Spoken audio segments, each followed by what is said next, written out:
এক মেহমান বাড়ি খেতে না খেতে আরেক মেহমান বাড়ি চলে আসলাম। এবছর আমাদের মনে হয় আর মেহমান বাড়ি খাওয়া শেষই হবে না। যাই হোক, মেহমান বাড়ি খাওয়াও কিন্তু একটা ভাগ্যের বিষয়। এসেই দেখি সবাই মিলে দই পাতা শুরু করে দিয়েছে, আর আমার মাও কিন্তু বসে নেই, সবাইকে হেল্প করছে। আসা মাত্রই এই যে দেখেন কাজে লেগে পড়েছে। আমার মা কিন্তু অনেক ভালো দই পাতে। সবাই আমার মাকে বলল, আপনি এখন দই পাতেন, আপনার হাতের দই অনেক মজা হয় খেতে। এরপর আমার মা তো দই পাতা শুরু করে দিল। আর হ্যাঁ, আপনারা কিন্তু ভিডিও দেখেই বুঝতে পেরেছেন আমরা এখন কোথায় এসেছি, কাদের বাড়িতে এসেছি। এই মেহমান বাড়িটা হচ্ছে আমার বোনের বাড়ি, মানে গুড্ডু সোনাদের বাড়িতে এসেছি। আমার বাবার বাড়ির সব মেহমানদেরকে আজকে এই বাড়িতে দাওয়াত করা হয়েছে, তাই আজকে এই বাড়িতে এত আয়োজন করা হয়েছে। আর দেখি অনেক সুন্দর দই হয়েছে, এই যে দেখেন। এরপরে দেখি সবাই তো রান্না বান্না শুরু করে দিয়েছে। সকালবেলায় অনেকগুলো ডিম সিদ্ধ করা হয়েছে, আরেক চুলায় হচ্ছে মাংস রান্না করা হচ্ছে। এক একজনে এক এক চুলায় রান্না বান্না করছিল।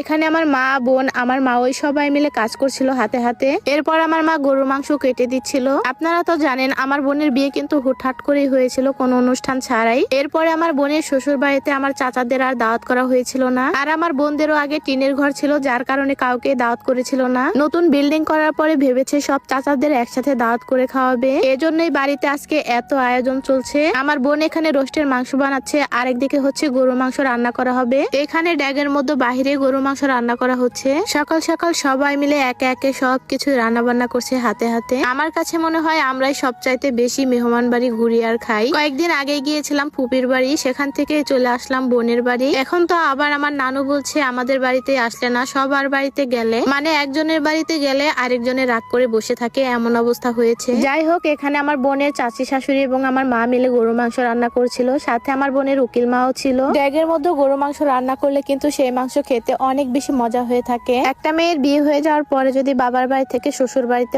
অনেক মেহমান আসে, তাহলে কিন্তু অনেক ভালো লাগে, খুশি লাগে। আমার শ্বশুর বাড়িতেও এখন পর্যন্ত আমার চাচাদের দাওয়াত করে খাওয়াতে পারিনি। আমি ভেবেছি আমিও একদিন দাওয়াত করে সবাইকে খাওয়াবো। আমার শ্বশুর বাড়ির কাজ তো এখন আর কমপ্লিট হয়নি, তবে কমপ্লিট হলে সবাইকে দাওয়াত করে খাওয়াবো ইনশাল্লাহ। এই তো এখানে গ্যাসের চুলাতে রোস্ট রান্না করা হবে, একে একে সবগুলো রান্না শেষ হয়ে যাবে। আজকে আমি আর আপনাদেরকে কোনো রেসিপি দেখালাম না, কারণ আজকে অনেক কিছু রান্না বান্নার আয়োজন করা হয়েছে। রান্না বান্না শেষ হয়েছে, একে একে দেখি সবাই মিলে খেতে বসেছে। আমার বোনের শ্বশুর বাড়ির লোকগুলোই আগে খেয়ে নিচ্ছে, এরপরে আমার চাচার বাড়ির লোকগুলো এসে পড়বে। এখানে সবার জন্য খাবার দাবার সুন্দর করে সাজিয়ে গুছিয়ে রেখে দিয়েছে, তারা আসলেই খেতে দিবে। সবার জন্যই অপেক্ষা করছিলাম, দুপুর 1টা বেজে গিয়েছে, এখন পর্যন্ত আসছে না, তাদের নাকি আসতে একটু দেরি হবে। এর ফাঁকে আমরা বাড়ির সবাই মিলে একসাথে বসে খেয়ে নিলাম। আজকের দইটা খেতে অনেক বেশি মজা হয়েছিল। দইটা কিন্তু আমার মা বানিয়েছিল হাতে হাতে, আপনাদেরকে দেখিয়েছি। আজকে সবগুলো খাবারই কিন্তু অনেক মজা হয়েছিল। আমরা আজকে এক রাত থেকে তারপরে সকালবেলায় চলে যাব। এর পরের দিন সকালবেলায় দেখি অনেকগুলো পোলাও বেঁচে গিয়েছে, আর এই বেঁচে যাওয়া পোলাও দেখি কাঁচামরিচ পেঁয়াজ